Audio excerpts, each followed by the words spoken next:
Okay, yeah, I'm making another Hythloday video. Yeah, I know, it's a waste of time. I suppose it does bring up these subjects of productivity, maximizing utility, efficiency. These are all concepts that seem pretty obviously, they're connected to ought statements. Maximizing performance. It just seems, as soon as you have value and you say something has a positive 10 value or something has a negative 10 value, it's intrinsic. It's just fundamental that if you recognize some sort of value advantage where you can reduce a negative 10 to a negative 5, that you would do so. And certainly if you recognize that your welfare is just as important as everybody else's welfare, blah, blah, blah, blah, blah. I mean, little examples. I mean, I got bitten by some bees, so I put a sign up warning people that there's bees that sting. If I fell in quicksand, I would put a sign up telling people, hey, quicksand.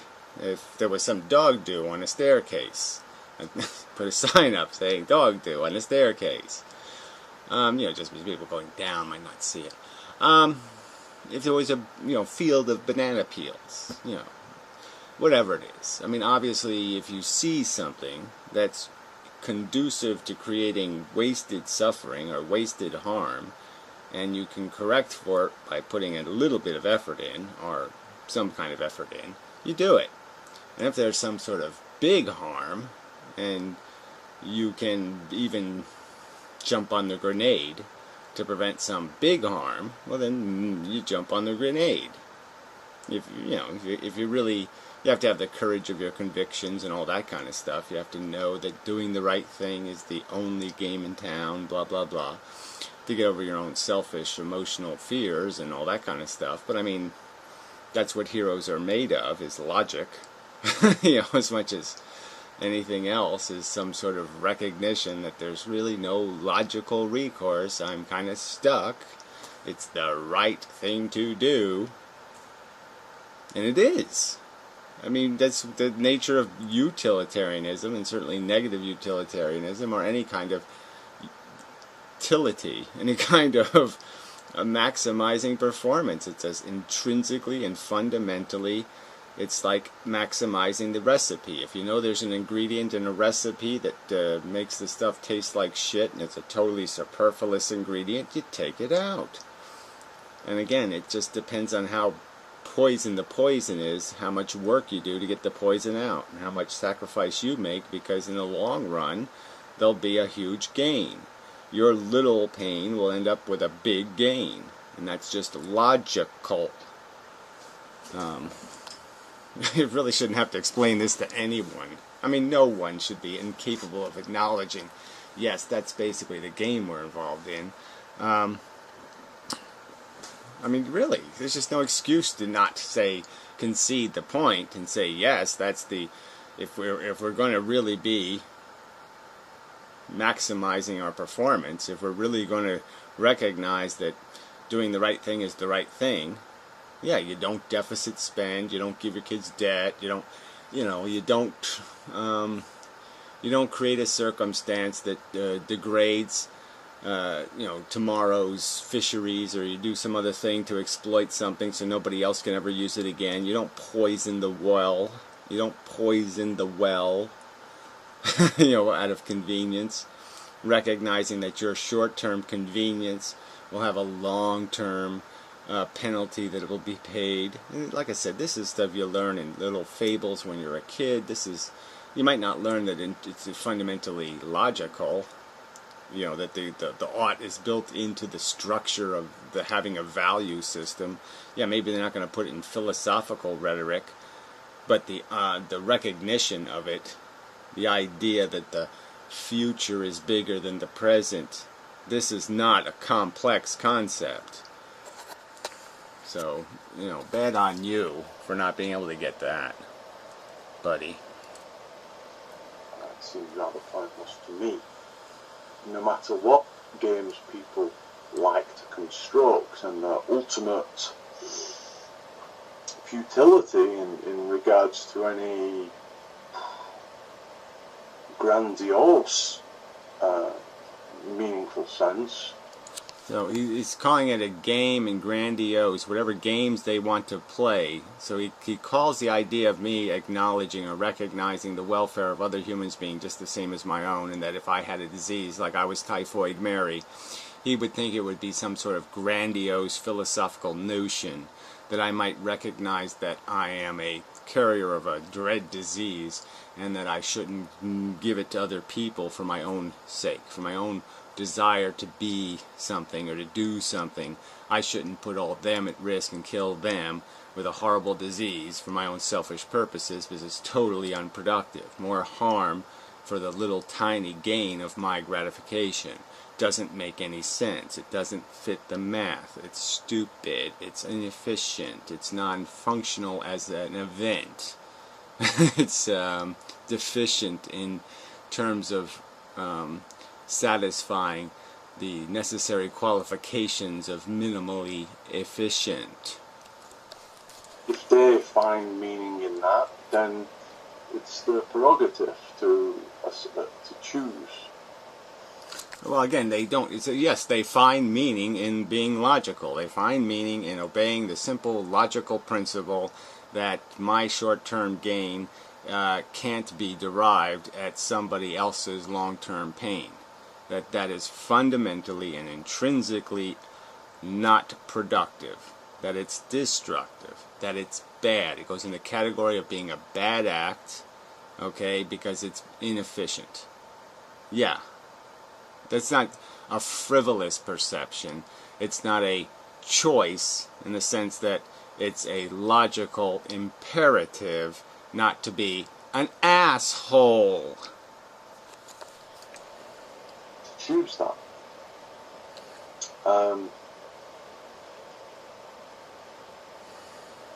I don't think any logical argument can be constructed around this lack of purposefulness, period. Well, I'm not, that wasn't part of my video. You're saying this is a response to my video. Frankly, it's not. It's not about the lack of purposelessness. I used a bunch of examples of things where harm takes place. It's not just a lack of purposelessness. The argument is that there's no productive good big enough to compensate for the negative. So I used the Frankenstein example. That's not just talking about purposelessness. It's talking about suffering. Unless you don't really understand that Frankenstein, the monster, is suffering. And when he's sitting in sewage, as I used in the example, that would be suffering. In a ditch, that would be suffering. I mean, I guess I could have given you more illustration and made it clearer, but I think I did in the previous examples where I talked about the people who get the diseases and the people who get the liabilities and the negatives and the harm that happens to them and the bad events that happen. I talked about the 100 most suffering things on earth today. I use these examples. These are not examples of futility or non-purpose. They're examples of the actual harm that takes place. And the point is that there is no positive value. I said it pretty overtly, that I can't imagine what you're going to put on the other side of the scales. Here's the 100 most tortured individuals on planet Earth on one side. What's the fucking good that happened today? Obama screwed the American people out of another $1 billion? Wait, what's the good you're going to put on the other side of the scale? Hillary's happy little ego because she went up a half a point in the polls? What? What's the big glory moment? Fuckhead. So again, just keep changing the subject, fine, but that's bullshit. Yeah, it's bullshit. And so it's best at least separated from the argument of value creation. Well, again, I don't know how you can possibly separate the fact that you're not accomplishing anything from the equation of whether or not you should pour gas into the machine that doesn't accomplish anything. Oh yeah, let's go run the machine that doesn't accomplish anything, and let's pour a bunch of expensive gasoline in it to run it. And let's pollute the air. So let's not only spend a bunch of money on gasoline to put in the machine that does nothing, but let's pollute the air, ruin the environment, cause a bunch of harm to organisms that are going to choke to death on the pollution you're going to create, and be slowly poisoned by the lead, let's say, or some other kind of thing. Yeah, to put it into the do-nothing machine. And somehow I have to separate that. No, you don't separate that. It's fundamental to the fucking equation of how you're not accomplishing anything, therefore you can't justify torturing things. There's always a chance that I'm wrong about this purposelessness. In fact, in my more ethicist leanings, I would think that in actual fact that, contrary to what I might have just suggested, that would be the only method by which you could realise potentially an ethicist philosophy. Well, whatever. If he's saying something like, well, yes, I figured out that maybe there is utility in preventing harm, and there's function in enhancing the efficiency by putting "look out for the dog do" signs around, and don't let your dog do on the stair signs, and just stay home and quit being a pain in the ass, quit borrowing money, fuckhead. Yeah, if we make some signs, that there's probably a good idea to make lots of fucking goddamn signs. Get a life, spandex wearing 400-pound woman. I mean, get a realistic ego, huh? Come on. Yeah, no, you're not hot. I may one day make the devil's advocate argument for ethilism from that perspective. I've already... Yeah, you've already confused things enough by forcing people to explain ABCs of logical accounting. Okay, this is accountancy. All right, and so yeah, now you're going to play devil's advocate. So you've gotten 2 plus 2 wrong. You can't figure out that other people are feeling things just as valuable as you, and your brain just happens to be connected to this one individual. And being connected to this one individual does not make this one individual more important than the other individuals. You haven't been able to figure that out, and yet now you're going to say it's time to play devil's advocate, as if you haven't made a big enough sloppy mess already. I mean, you're forcing philosophers to waste their time accounting for how suffering is bad. And now you're going to play some other game? Fuck. They discussed how what I see as perhaps pure intelligence may need a purpose. It may need a purpose. Yeah, no, it will need a purpose. It will need a prime directive. There's no such thing as intelligence if intelligence isn't being applied to a problem. Once again, intelligence has nothing to do if it's not solving a problem. And if whether the problem is getting laid or whether the problem is maybe the intelligence needs that for some reason. But yeah, there has to be a need. And if there's no need, the only default need that could possibly exist is let me go find something that's broken and fix it.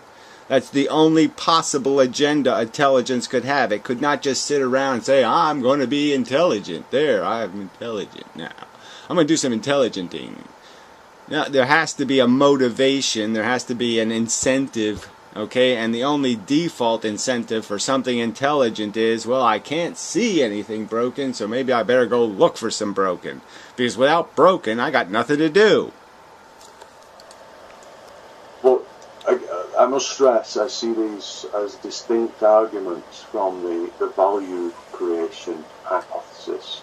And I think... Yeah, whatever. Again, you cannot separate the look, it's about ends and causes, and you can't separate the causes from the ends, all right? So it's just silly to sit there and say, I'm going to factor out the what you're buying at the store from the fact that you're paying at the store. Well, there's no point in doing that. It's nonsensical.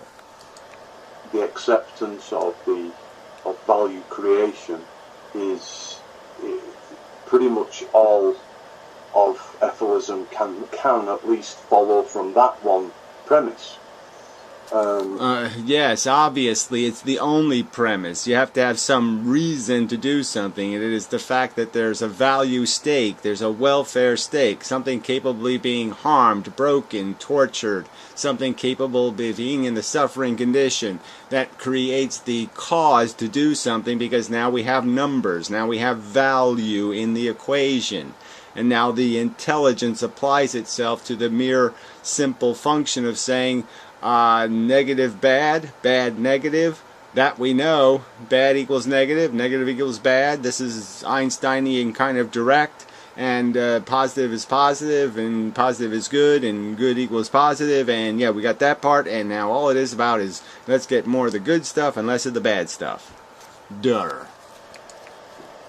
Under the terms of ethicalism, but as I've detailed to Logic Rolls the Dice, I believe there's an illegal move in that chain of logic. It's too bad you're not going to mention it here. An illegal move in recognizing the red numbers as bad, debt bad, and profit good. Oh, there's something illegal in that. No, I don't think so. I hear Inmendham speak again of consent, and I think this is a separate issue.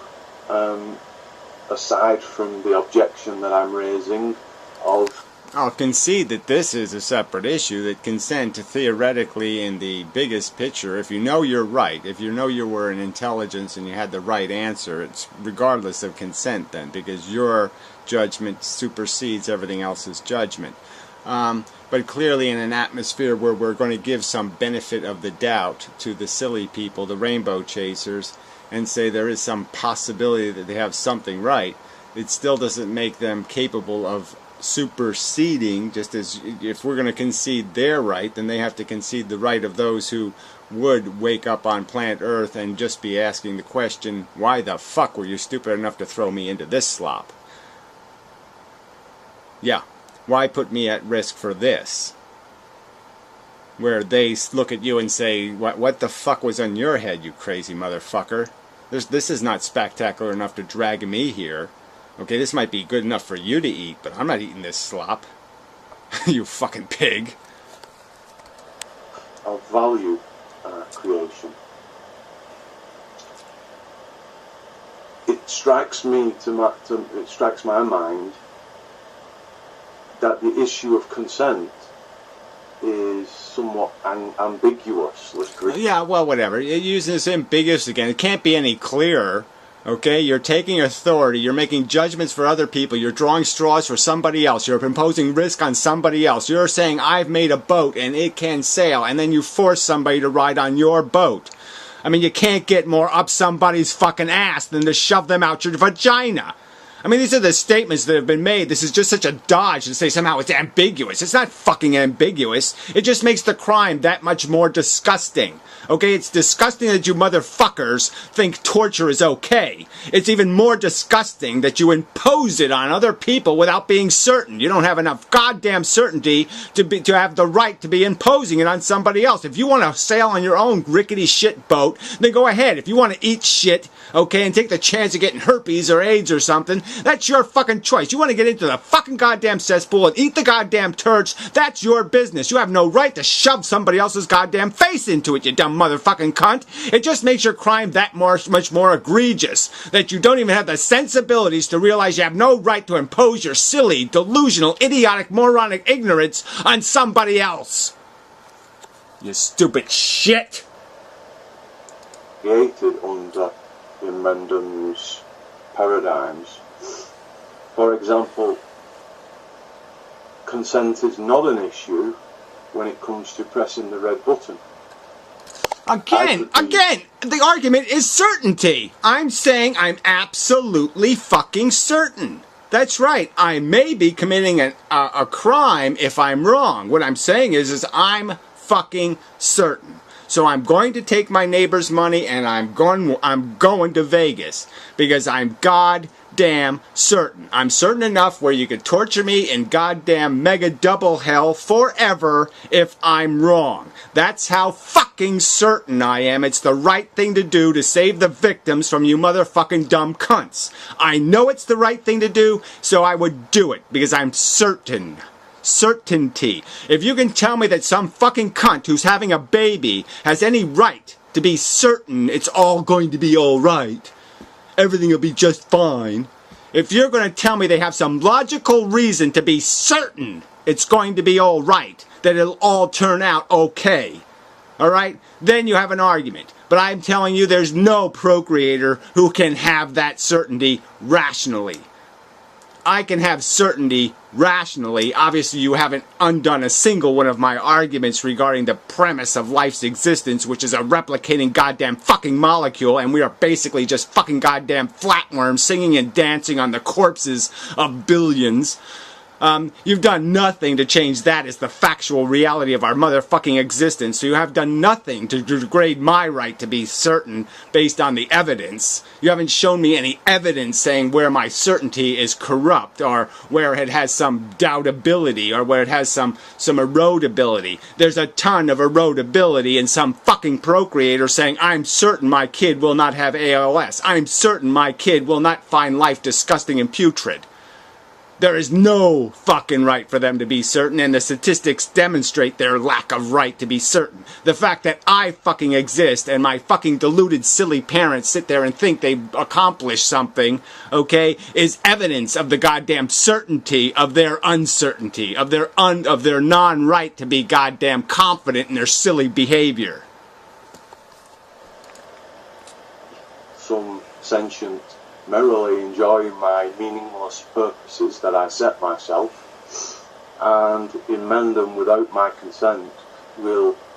Yeah, that's right, because as I've explained 7 million times, the entire biosphere is suffering for your stupid fucking existence, you fucking slimy cunt. Okay, there's puppies and puppy mills for your goddamn dog. You know, you couldn't have your goddamn dog if it wasn't for puppy mills where dogs are sitting in goddamn putrid, disgusting their own fucking filth all day long. And the attrition rates of these dogs, with the diseases and everything else they get. Okay, for your fucking goddamn right to own a fucking goddamn pet. So every fucking thing you goddamn do implicates the goddamn biosphere, you motherfucking cunt, and that's the part you can't even figure out, okay, you meat-eating motherfucking slime ball? And you're gonna sit there and tell me my harmless existence. You're not a harmless person, you stupid shit. So that's right, I'm gonna press the fucking button because you're so fucking vacuous and stupid that you deserve to have a button pressed on you, because you're too fucking goddamn stupid. You don't even have the humility to admit the fact that your existence is causing suffering in the goddamn world. You won't even account for the animals you fucking gut and pull their guts out and fucking chew on their goddamn corpses. You won't even account for that. You know, suspend all that with his button pressing for me and a billion others. Well, this wasn't even the subject of the video, so I'm going to call foul right even there, okay? The subject of the video is whether there are legitimate oughts, okay? We're talking about putting road signs up, putting warning signs up, doing the minimum effort of saying, hey, if you're procreating, you're a motherfucking cunt. That's the minimum motherfucking effort, okay? You won't make the minimum effort, now you're talking about the ethics of the maximum effort, okay? I'm not asking you to goddamn press any fucking red buttons, okay? It's the right thing to do, but regardless, that's not the philosophical conversation. The philosophical conversation is whether fucking goddamn cunt, ignorant motherfucking shitty, silly bullshitters like you have a right to say, I have a right to procreate. Okay? It's only my procreation. I'm only using my procreation. It doesn't affect anybody else. Having children doesn't affect anybody else. Fuck you. This video's too stupid. You're too fucking stupid.